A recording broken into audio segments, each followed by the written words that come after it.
Tô fazendo a thumb. Fala pessoal, tudo bom com vocês? Hoje a gente tá aqui pra ver mais um vídeo do Bombos Atômicos. O que aconteceu no quarto de Margot. Foi... Não foi planejado isso, mas o jeito que eu falei agora pareceu muito. Bom, depois de algumas Pareceu muito o Gru falando, e coincidentemente o Gru fez a chamada Margot, então. Margot? Ok, vamos nessa. semanas atolado em roteiros absurdamente complicados, eu acho que eu vou me dar o luxo de fazer alguma coisa diferente hoje. Porque eu tenho a impressão que tá mais alto do que o normal, ou é o meu fone que tá muito alto? Eu não sei. Nada de histórias absurdamente complicadas e longas, muito menos jogos de 1 hora que me levaram 5 horas pra ser terminado. Vamos Mas aí é um problema unicamente seu, né? Você não sabe jogar. só sentar e apreciar uma historinha hoje. Vamos É ver. um pouco complicado falar sobre Margot Room sem Mano, isso parece um jogo de Flash. Isso tem muita cara de jogo de Flash. acabar estragando a experiência, então tudo o que vocês precisam saber é que a obra se trata de uma webcomic feita pela ilustradora canadense Webcomic. chamada Emily Carroll. Ela foi Ok. responsável pela criação de várias obras-primas do terror, como His Face Are Red, Out of Skin e o jogo Gone Home. Nossa, Gone Home. Caraca, velho. Mano, o Gone Home é um jogo muito estranho, velho. Porque, tipo, você fica o tempo todo o jogo vendo, caraca, velho, vai ter uma coisa sinistra, caraca, terror, suspense, e parada assim, no final é uma coisa muito normal que acontece. Então, tipo. Mas é um bom jogo, cara. É um bom jogo.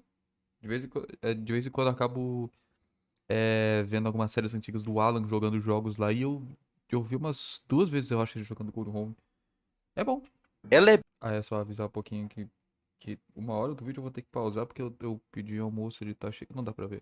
Não, ele tá chegando. Tá chegando, tá chegando. bem famosa no meio do terror independente, chegando a ganhar o prêmio Eisner de melhor álbum gráfico e o Sério? prêmio britânico de fantasia, ambos Caraca! dedicados à Floresta dos Medos, um dos seus livros mais famosos. Eu podia passar um bom tempo só citando os prêmios e participações dela em antologias de terror, mas a gente precisa começar esse vídeo em algum momento. Ok. Basicamente, todas as obras produzidas de forma independente em formato de webcomic podem ser encontradas no site pessoal dela. E, mano, isso aqui é uma mina de ouro. Eu Sério? realmente espero muito poder trazer outras dessas histórias aqui pro canal. Mas então, vamos parar de perder tempo e vamos clicar bem aqui. Vambora. A Vambora. página principal do quadrinho é bem curiosa por si só, composta apenas por um painel representando o cenário título da obra, que de cara já é uma boa demonstração do que vai ser apresentado pra gente. O curioso é que a primeira coisa que me vem na cabeça quando eu vejo esse tipo de arte é imaginar o que podia ter acontecido para ele ficar nesse estado. E é justamente sobre isso que se trata a obra em questão. E a Tá. Carol propositalmente queria que a gente se questionasse o que se trata o que Tá. Olha lá, o que que a gente tem aqui? A gente tem uma boneca em cima do negócio aqui, da boneca. A gente tem um troço que parece um pássaro. Eu acho que um pássaro, parece um tipo de pássaro, alguma coisa assim. Que, pelo que aparenta, quebrou a janela e parou aqui. Tem uma flor, eu acho. É uma planta, eu acho. É uma planta que fica pendurada aqui, provavelmente. E botou, tá, espelho normal. O que eu consigo pensar é que um pássaro saiu voando, bateu na janela, quebrou e morreu aqui dentro. O curioso é que a primeira coisa que me vem na cabeça quando eu vejo esse tipo de arte é imaginar o que podia ter acontecido para ele ficar nesse estado.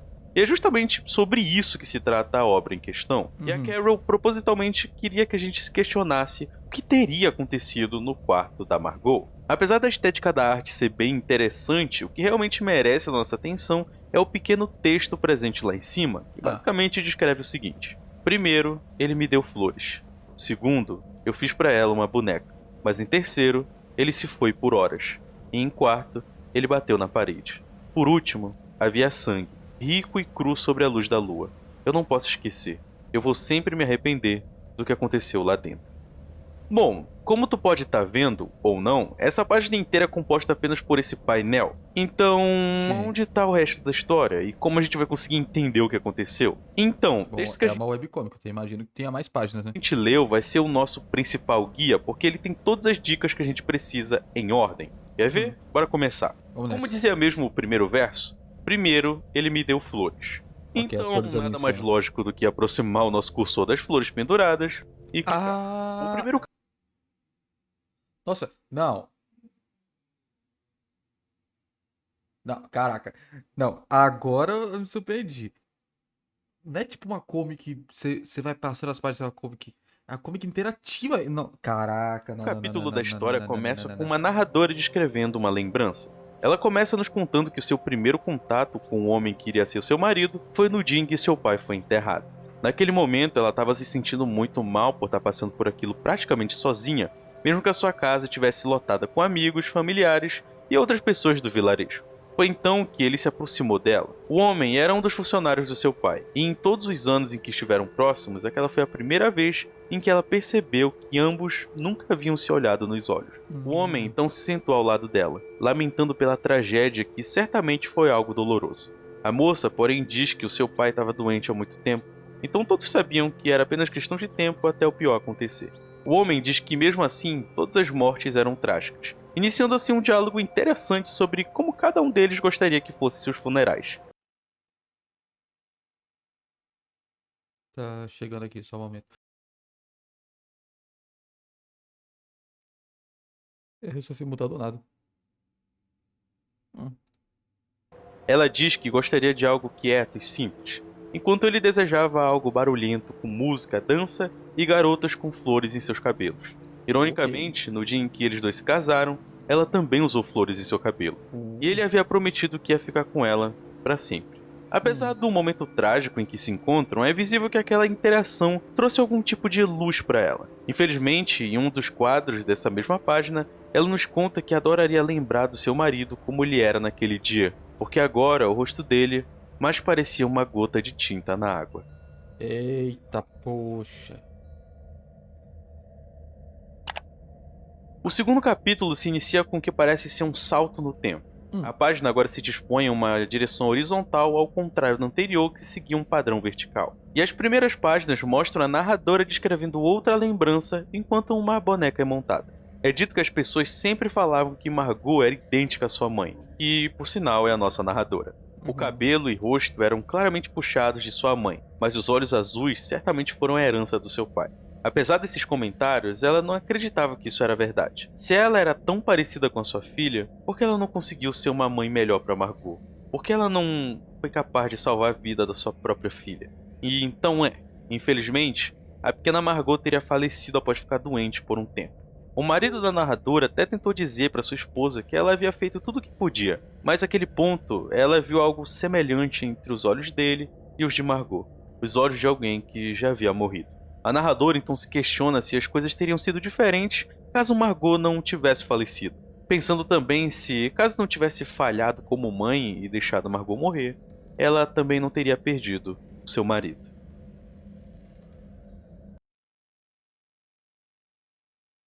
Tá. Se conheceram, se casaram e tal, tentou ter uma filha, né, a Margot, aconteceu alguma coisa que ela perdeu a Margot e por causa disso, o marido dela começou a se afastar. É isso? Isso foi por horas. A página então retorna para o padrão visual que foi apresentado no começo. Novamente, a história dá um pequeno salto no tempo, descrevendo os eventos que assombraram a casa após o falecimento de Margot. A narradora descreve que quanto mais os dias passavam, o marido dela passava mais tempo na vila a trabalho, e ela ficava em casa sozinha, esperando ele voltar. Obviamente, o comportamento estranho dele foi percebido por ela, mas aquilo era apenas fruto do profundo luto que os dois estavam tendo que enfrentar. Em certo momento, ele simplesmente não voltou para sua casa por um dia e uma noite, contando apenas uma história para explicar o que havia acontecido. De acordo com ele, em uma noite onde ele voltava caminhando do vilarejo, ele estranhamente se perdeu na escuridão.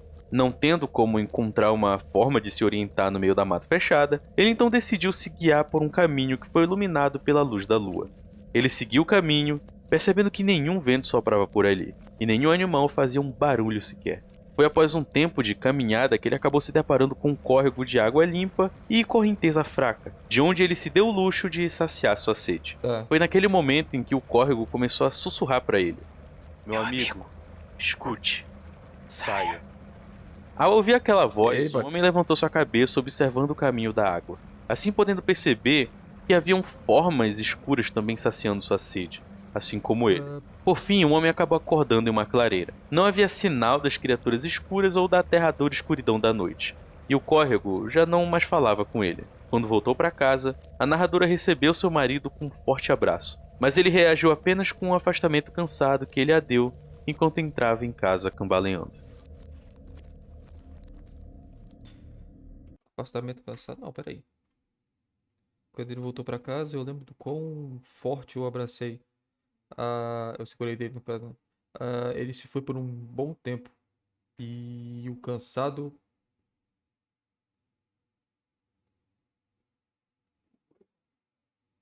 Ah, tá. Eu me lembro de tal, do quão forte eu abracei ele.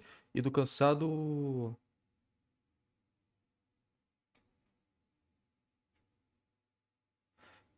É estranho, Shrug. Que tipo. Ah, tá.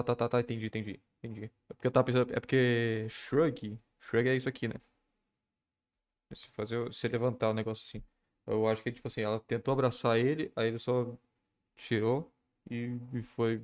Forte abraço, mas ele reagiu apenas com um afastamento cansado que ele a deu enquanto entrava em casa cambaleando. Uhum.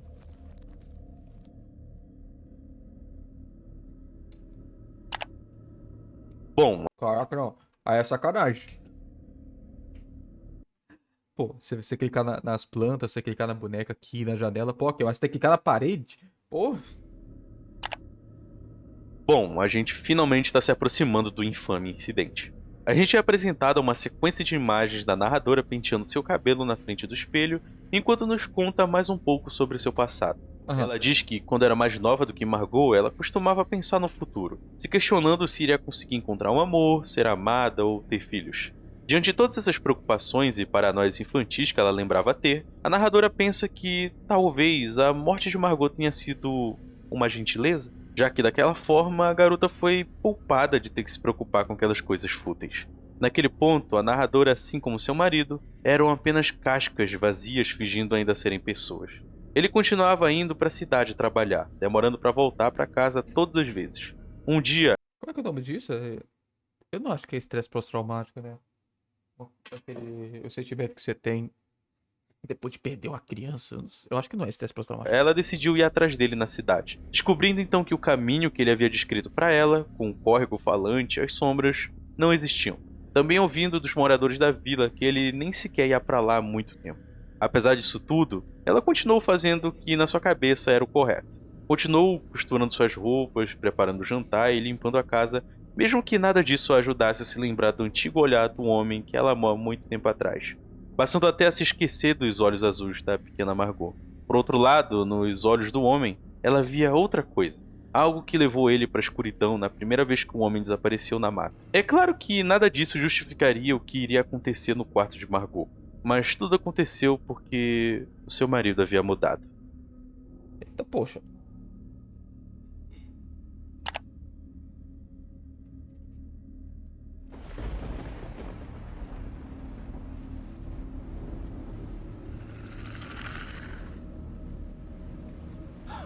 Eita, poxa, bicho de lobisomens.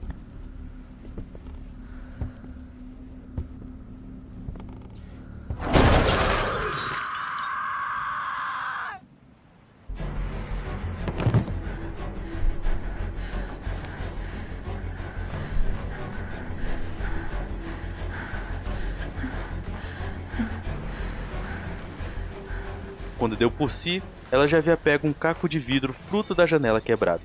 A cada respiração ofegante que dava, a fria ponta transparente de Yes. vidro invadia a carne daquela criatura que deveria ser o seu marido.